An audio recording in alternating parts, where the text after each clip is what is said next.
presse du jour, c'est avec Georges Déthié-Diop. Bonjour Georges. Bonjour Binta Diallo. Enfin, une réaction officielle sur les fracassantes révélations du colonel Ndao. Et c'est le ministre des Forces armées qui rompt le silence sur le brûlot sur la gendarmerie.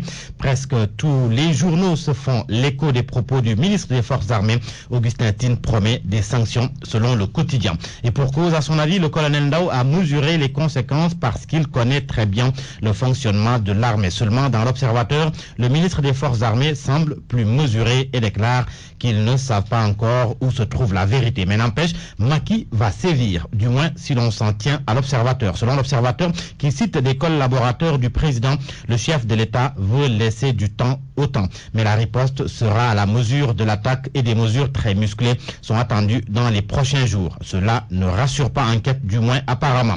Les craintes de mon confrère se lisent dans son titre, La fuite en avant. Dans un éditorial, Mahmoud Wane soutient que le pouvoir aurait dû engager immédiatement une procédure judiciaire, ne serait-ce que pour éviter que des indices ne soient définitivement cachés ou qu'un lobbying ne soit enclenché pour faire taire de potentiels témoins. Mais au lieu de rassurer les citoyens en faisant preuve de fermeté, on pointe l'œil du pistolet sur l'auteur du brûlot qui, selon le ministre des Forces armées, doit savoir à quoi s'attendre. Enquête qui n'en finit pas par ailleurs sur les révélations du colonel Ndao dans sa livraison du jour. Aujourd'hui, les excès du couple Wade à la présidence, le tiercé manœuvrier de la présidence, où il se passe bien des combines. Wade qui traitait le général Fall de menteur, de voleur. Il n'hésitait jamais à le rabrouer, à l'insulter.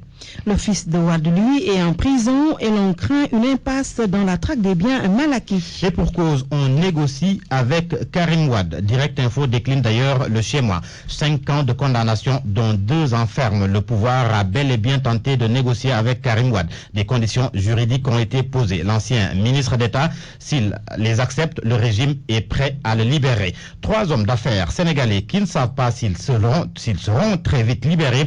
Ils ont été arrêtés à Kinshasa avec des chèques douteux. Libération révèle que 4,6 milliards sont en cause. Leur nom, Abdoulaziz Ba, Sidi Diop et Albert Mendy. Abdoulaziz Ba étant proche de Maître Wade, et ce qui est curieux, selon Libération, un Congolais pris avec le trio n'a pas été placé sous mandat de dépôt. En politique, le populaire s'intéresse à Khalifa Sall. Selon le populaire, après son échec pour le contrôle de Dakar, le plan du pouvoir pour affaiblir Khalifa Sall, entre autres la stratégie de l'asphyxie financière des communes contrôlées par ses lieutenants mise en branle avec la réduction du nombre d'adjoints au maire et des fonds de dotation. Selon le populaire toujours, Alun Ndoye et Bamba Fall se sont révoltés et déposent des recours pour contester les chiffres de la préfecture. Et pour terminer, Binta, parlons de ce drame à Bango. La dépouille du soldat Oumar Ndiaye est déposée à Tamba. Seulement, le procureur s'est opposé à l'enterrement et la famille du défunt est suspendue à l'autopsie.